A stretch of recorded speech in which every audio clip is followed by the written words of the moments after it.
नमस्कार प्रिय दर्शकों, आप सभी का हमारे YouTube चैनल पर स्वागत है। आज हम जानेंगे कि राम लक्ष्मण का 14 वर्ष बीतने के बाद वह अंतिम रात कैसी थी। दोस्तों, वीडियो पसंद आए तो लाइक सब्सक्राइब अवश्य करें। लाइए चलते हैं अपनी विषय की तरफ। वनवास की अंतिम रात्रि। राम, सीता, लक्ष्मण समुद्र तट पर एक शिला पर बैठे वनवास की अंतिम रात्रि की समाप्त होने की प्रतीक्षा कर रहे थे। चांद बादलों में अठखेलियां खेल रहा था। पूरी प्रकृति शांत थी। मंद पवन के झक्कों में वानर सेना दूर खुले में सोई थी।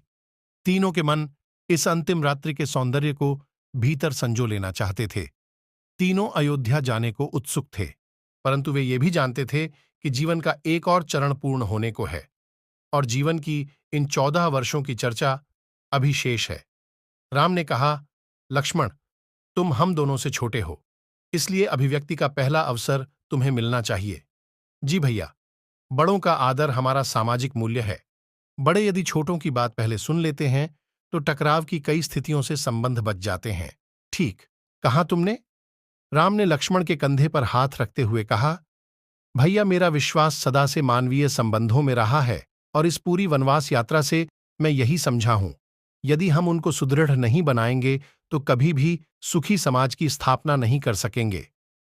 कुछ पल के लिए लगा सौमित्र अंतर्मुखी हो उठे हैं। राम सीता उनके फिर से बोलने की प्रतीक्षा में उनकी ओर देखते रहे। लक्ष्मण ने नीचे पृथ्वी की ओर देखते हुए कहा, जब मां कैकेयी ने आप पर अविश्वास किया, पिता की मृत्यु हुई, भरत ने उनका अपमान किया, आपको वनवास हो गया, जो युद्ध और कष्टों से भरा समय था। ऐसने मां कैकेयी को कलंकित कर दिया। लक्ष्मण की सांस तीव्र गति से चल रही थी और राम लक्ष्मण के संकोच को समझ रहे थे। फिर भी वह लक्ष्मण के बोलने की प्रतीक्षा करते रहे। अंततः लक्ष्मण ने कहा, और भाभी ने जब मुझ पर अविश्वास किया तो परिणाम था युद्ध, एक संपन्न राज्य का विनाश, उनका स्वयं का वह असहनीय कष्ट। सीता ने कहा, क्या तुम उसके लिए मुझे क्षमा नहीं कर सकते? आपको क्षमा की आवश्यकता नहीं है भाभी। आप हर स्थिति में मेरे लिए वंदनीय है। प्रश्न है ऐसे समाज के निर्माण का जिस्म मनुष्य के मन से यह असुरक्षा का भाव समाप्त किया जा सके। तुम्हारा विचार मनुष्य के अचेतन मन से संबंधित है। अयोध्या चलकर मैं इस विषय पर अवश्य दार्शनिकों से चर्चा करूंगा।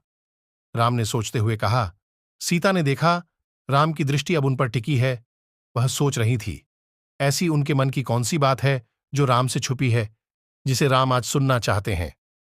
फिर कुछ सोचकर उन्होंने कहा, आपने मेरे विचारों को और इच्छाओं पत्नी रूप में सदा सम्मान दिया और इससे मेरा जीवन संतोष उठ है। परंतु रावण ने जब मेरा हरण किया तो मैं समझ गई, नारी का सच्चा सम्मान उसके मातृत्व में है। जिस समाज में पुरुष यह मान लेगा कि नारी की शक्ति उसका तन नहीं मातृत्व है, तो वहां न केवल नारी सुरक्षित होगी, अभी तो वह सफल नागरिकों का निर्माण भी कर सकेगी। राम और लक्ष्मण कुछ पल सीता की पीड़ा का अनुभव कर विचलित हो उठे।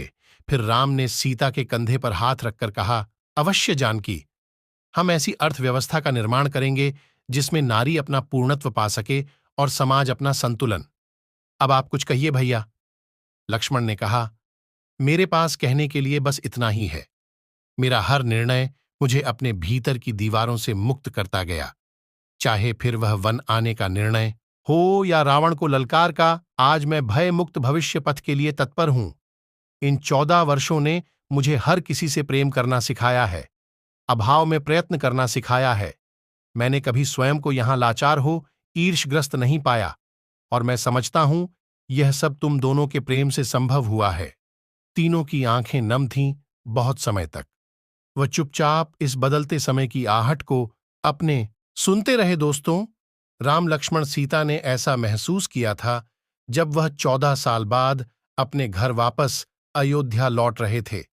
दोस्तों, वीडियो पसंद आए तो लाइक सब्सक्राइब अवश्य करें।